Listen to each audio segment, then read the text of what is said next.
Clench both hands into fists in mid-air, moving them from the sides of the body. Execute a circular punch to the front while bending the knees at a 90-degree angle. Thrust the right fist forward while pulling the left fist to the waist. Transition into the feet together stance with a punch. Continuing the movement, step the left leg back to the rear left. Turn the body to the rear left, crossing both fists in front of the chest. Follow the body's momentum to separate both arms to the sides. Without pausing, arc the left fist downward toward the chest. Continue the motion as the left fist punches forward from the waist. Jump the right foot forward into a feet together stance with the left.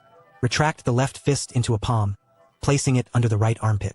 Lower into a half squat, feet together stance punch. Keep your gaze fixed forward.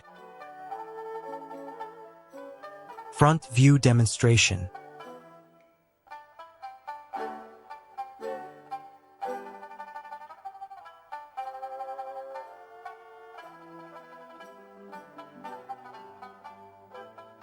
Side view demonstration.